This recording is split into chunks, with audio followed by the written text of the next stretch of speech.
Bana, hapa tunakutana na wasichana watano waliobebelea jeneza, mmoja akiwa mbele anawaongoza. Wanakutana na mtu ambaye aliwahi kuwazingua katika harakati zao uso kwa uso. Mabinti wanaonekana kuwa si watu wa kawaida kutokana na jinsi walivyo. Mmoja amebebelea nyoka katika kifua chake na wengine wote wapo kama mazombi. Walikaa tension na kujiuliza maswali, wamfanye nini huyu binti ambaye yuko mbele ya macho yao wakati huu, maana mwanzo alifanikiwa kuwakimbia. Hapa tunakutana na mwanamke aliyekalia kiti cha enzi cha shetani akiwaambia watu wake ni mwaka wa vijana, pale wazee wanapokataa kumtumikia yule anayetawala roho pamoja na viwiliwili. Vijana wanatumikia kwa furaha kubwa sana. Mabinti wa ardhi ya kina, kwa mara nyingine tena mmemaliza kazi yenu ipasavyo. Mmethibitisha ya kwamba sikufanya chaguo baya katika kuwachagua. Kwa hiyo mtafurahia pesa, hamtotakiwa kufanya yale mliyokatazwa na mtafanya yale mliyoruhusiwa kuyafanya. Mabinti wakajibu, ndiyo malkia mama, na kisha akasema, uwezo wenu wa kifedha kutoka sasa umeongezwa nguvu zaidi. Pesa zenu hazitoingia tena kwenye kibuyu. Nitamtuma mgeni, na mgeni akifika basi mtaweka kwenye sanduku. Mgeni atakuwa analeta pesa wakati wowote mnaohitaji. Mabinti zangu wa ardhi ya kina, mabinti wakamjibu na kusema, kustawi kwa maji, tunabeba falme katika majeraha yetu. Na kisha akasema tena, mabinti wa ardhi ya kina, mabinti wakajibu, hatufuatilii utajiri kwa kuwa sisi ndo chanzo. Dunia inanong'ona siri zake kwetu peke yetu. Akasema tena yule mwanamke, mabinti wa ardhi ya kina, mabinti wakamjibu tena na kusema, tumetengeneza utajiri wa himaya chini ya miguu yetu. Akacheka sana yule mwanamke na kisha akasema, mtafurahia sana mali mpaka siku ya kufa, lakini kumbukeni sadaka ya kila mwezi. Basi huo ni utangulizi wa kazi yetu safi kabisa, ikiletwa kwako na mimi hapa wananiita Alifa DJ aka wa kupoa. Mzigo wetu unaanzia hapa. Mlinzi baada ya kusikia mlango umegongwa anaenda kufungua, na kisha anaingia bwana mmoja ambaye alikuwa amevalia nguo nyekundu full, yani juu mpaka chini, na wasichana watatu. Kisha anawaleta mpaka katika nyumba hii hapa, anawaambia karibuni, karibuni. Huyu bwana jina lake anaitwa Master D, ni mtu mwenye cheo katika kile chama cha kishetani. Na hawa mabinti watatu, wawili ni marafiki kabisa, ambaye mmoja anaitwa Lydia na mwingine anaitwa Jennifer. Lakini huyu msichana mmoja jina lake anaitwa Stella, ni chama kimoja pamoja na Master D, lakini yeye ana cheo kikubwa kumzidi Master D. Kwa upande wa wanawake, mlinzi anatambulishwa mabosi zake wapya, anawaambia karibuni. Master D akasema, kwa kuwa nyinyi wasichana mliamua kuishi pamoja, basi hapa ndipo patakuwa nyumba yenu mpya mtakapoishi. Wale wasichana waliposikia vile walifurahi vibaya mno na kusema, oh, ni pazuri sana hapa, panatufaa kabisa. Master D akasema, ndivyo ilivyo, ni pazuri sana, vyumba visabiki katika mjengo hapa. Mabinti walifurahi vibaya mno. Master D akasema, tuingie ndani mwende mkaone uzuri zaidi wa huu mjengo jinsi ulivyo. Na hapa ndipo ndani ya mjengo. Kwa kweli ni nyumba kali yenye kupendeza, yenye uzuri ulioje. Walifurahi sana mabinti wakasema, da, kwa kweli ni pazuri. Yule mwanamke ambaye alikuwa yuko pamoja na Master D akasema, jamani, tulitarajia mgeni ni huyo hapo mbele yetu. Lakini kuna mlio waliusikia, walikuwa wauelewi, ni mlio wa sauti ya nyoka anayetingisha mkia.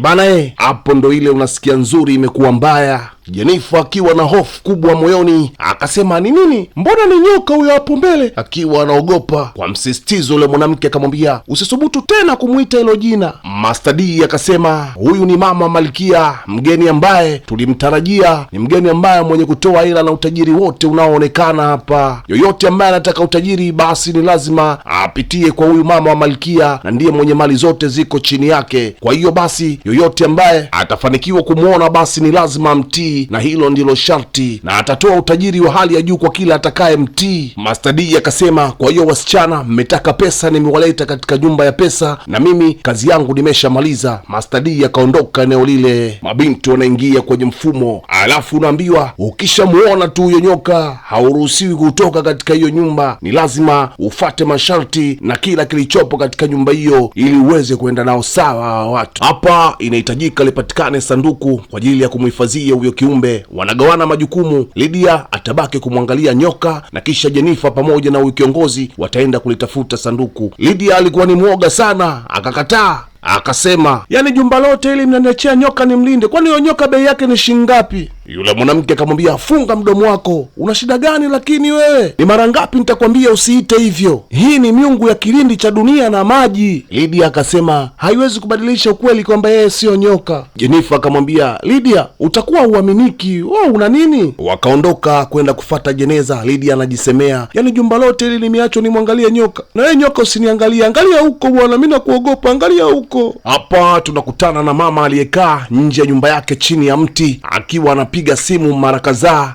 Simu inamjibu, hauna salio la kupiga simu hii, tafadhali ongeza salio na upige tena. Muda huo huo binti yake anatoka ndani na kumfuata mpaka pale mama alipokaa ili aweze kumweleza shida yake. Akamwambia, mama, mimi nina njaa mama, njaa inaniuma. Mama akamjibu mwanaye, jamani, na hakuna chakula kabisa katika hii nyumba mwanangu, yani nimekaa hapa tangu asubuhi nampigia simu mjombako anitumie hela, lakini mpaka sasa hivi bado hajatuma hiyo pesa ya chakula. Binti akalalamika akasema, lakini mama, ni nyumba hii tu au hadi nyumba nyingine? Kila siku nyumba yetu tu hakuna chakula tu mama, tutaishi hivi mpaka lini mamangu? Mama akasema, lakini unajua mwanangu. Kabla hajamaliza kuongea simu ikaita. Binti akamwambia, aya, anko huyo hapo anapiga sasa, pokea mwambie nyumbani hakuna chakula. Anko mwenyewe naye kumbe alikuwa anabipu na yeye mwenyewe hana salio. Yani hii ni sawa na mama alikuwa anaomba majamvi msibani. Mama anamfariji binti yake na kumwambia, hapa amebipu tu, fanya subira kidogo mtoto wangu, huenda akatuma hela, utakula tu. Binti anamwambia mama yake, mama, nimechoka na haya maisha ya hapa mama, mimi natoka nje kwenda kutafuta chakula, nimechoka mama, nimechoka, tutakuja kufa na njaa hapa bure, mimi siwezi, naenda kutafuta chakula hadi nikipate mama. Mama anamwambia binti yake, hicho chakula unaenda kutafutia wapi wewe? Mbona unatafutia balaa wewe mtoto? Binti akasema, sijui ninapoenda kutafuta, lakini mimi naondoka. Mama akamsimamisha akamwambia, kwa hiyo unaenda kuomba? Binti akamwambia, ndio, sasa nini kingine? Mama aliumia sana, akamwambia, mwanangu haijafikia hapo. Mama alijisikia vibaya. Aliendelea kusononeka na moyo wake, akilia na Mungu wake. Anaiona hatari inayokaribia kutokea katika maisha ya binti yake. Itakuwaje kama binti yake akikutana na dura cha upwiru? Ni lazima ichapwe. Aise, mama alihuzunika vibaya mno. Hapa ni katika maisha ya mtaa. Tunakutana na binti aliyekataa kazi ya kudanga, akitafuta riziki ya halali. Kichwani amebeba beseni, akiuza maji ya kandoro ili mradi mkono uweze kwenda kinywani. Ni mwanamke wa nguvu kabisa.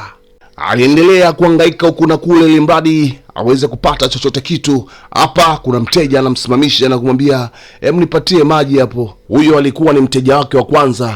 Beseni bado limejaa. Ili kupata faida inambidi auze hayo amalize na kisha arudie mengine, na ndipo apate hela kidogo angalau ya kununua unga. Bila kuchoka aliendelea kupambana. Wale mabinti watatu walioenda kutafuta jeneza walifanikiwa kulipata, na sasa nyoka anataka ekwe. Lydia ni mwoga, alikimbia baada ya kumuona nyoka yule. Basi yule nyoka akaekwa ndani ya lile jeneza, nia na madhumuni aweze kutoa kibunda. Yule dada kiongozi anachukizwa na uoga wa Lydia, anamkata jicho la hasira.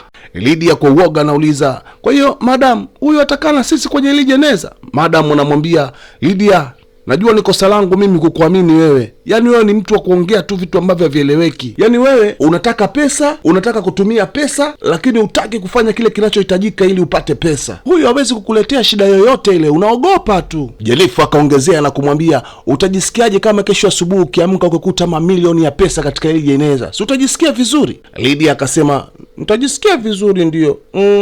Namaanisha nani asiyopenda pesa? Yule dada kiongozi akasema, mnajua nini, hatutotakiwa kuwepo mundani mpaka kesho ndo tuje tuchukue pesa. Jennifer akasema, sisi ni mabinti wakuu wa kilindi cha dunia na tutafanya chochote kinachohitajika kupata pesa hizi. Yule dada kiongozi akasema, hiyo ni kwa sababu umaskini sio mtindo wa maisha. Lydia akasema, sawa, nakubaliana na nyinyi. Na ndipo wakalifunga lile jeneza na kuondoka eneo lile mpaka wakati mwingine watakapokuja kuangalia matokeo. Hapa tunakutana na binti ambaye alienda kutafuta kazi bila kumwaga shangazi yake. Anarudi nyumbani anakuta mabegi yametolewa nje, basi akaamua kuja moja kwa moja mpaka dukani kwa shangazi yake. Binti anamsalimia shangazi yake, habari za leo shangazi. Shangazi anamwambia, nini kilichokupata?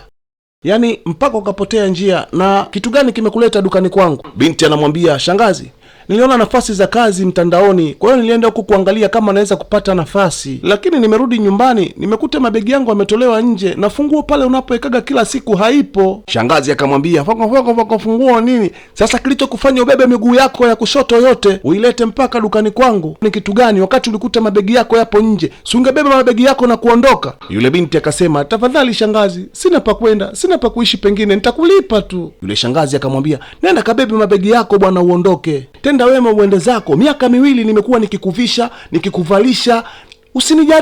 Usinijaribu bwana. Kachukua mabegi yako uondoke.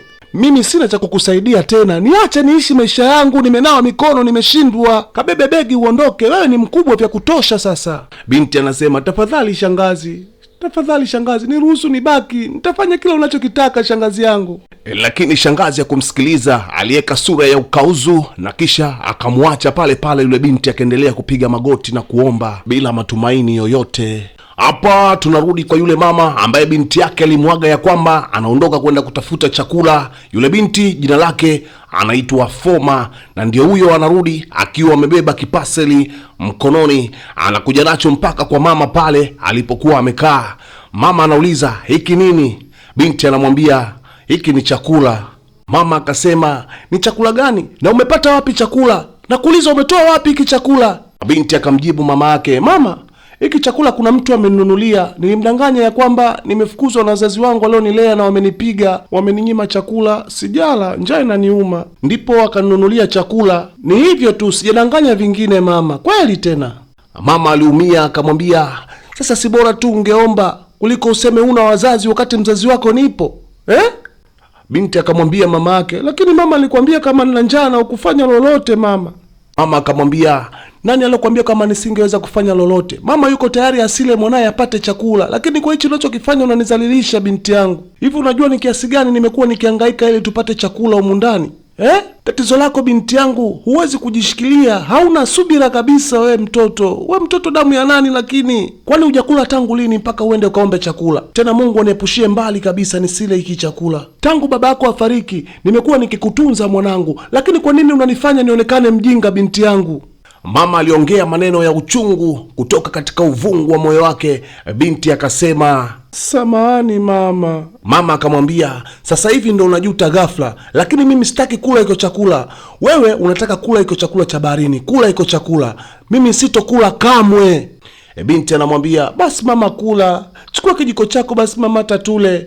Mama msimamo wake ni ule ule, hawezi kula chakula ambacho hajui kimetoka wapi, na ndipo anainuka na kuondoka pale.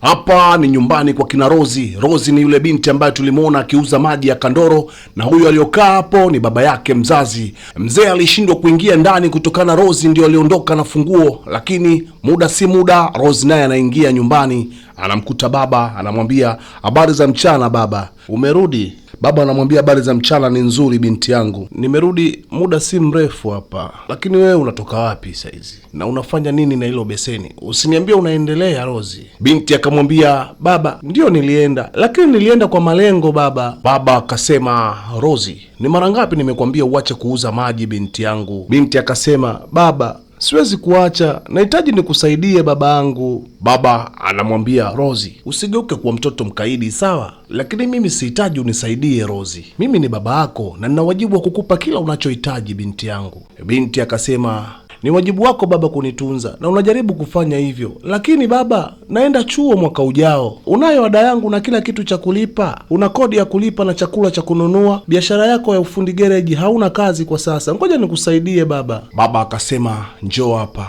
Akamkumbatia binti yake na kisha akamwambia, asante kwa ufahamu wako, nashukuru kwa hilo binti yangu, lakini kuwa makini, kuuza maji ni biashara hatari sana barabarani, naogopa kuweka maisha yako hatarini kwa ajili ya kumsaidia baba. Binti akasema, baba, hata usijali, sijihatarishi, na kuwa makini sana, hata siingii katikati ya magari kwenye foleni. Baba akasema, sawa, lakini jitahidi sana, kama utafanya hiyo biashara kwa siku yasizidi masaa 2 au 3, huo umesharudi nyumbani. Binti akasema, lakini baba, hayo masaa ni machache sana, sidhani kama naweza nikawa nimemaliza mzigo baba. Sawa, lakini itabidi niende na hali ilivyo, kama nitakuwa nimemaliza kwa huo muda nitarudi. Baba akasema, basi sawa bibie, fungua mlango tuingie ndani. Binti akasema, samahani baba, nimepoteza ufunguo wako, sikujua kama ungerudi mapema, nilikuwa bado naendelea kuutafuta. Baba akasema hiyo ni sawa, tutalala nje, haina shida. Mtazamaji wangu, huu ni kama ufunguzi wa washiriki wote katika movie hii hapa, yani maisha yao ya sasa, jinsi wanavyoishi na maisha ya baadaye, jinsi watakavyoishi. Kwa hiyo basi usiache kusubscribe, kulike na kucomment, na kuletea sehemu ya pili hivi karibuni. Ni kali kuliko sehemu ya kwanza kwa sababu tunatoka hatua moja kwenda hatua nyingine. Kwa maoni na ushauri, dondosha kwenye comment pale. Asante.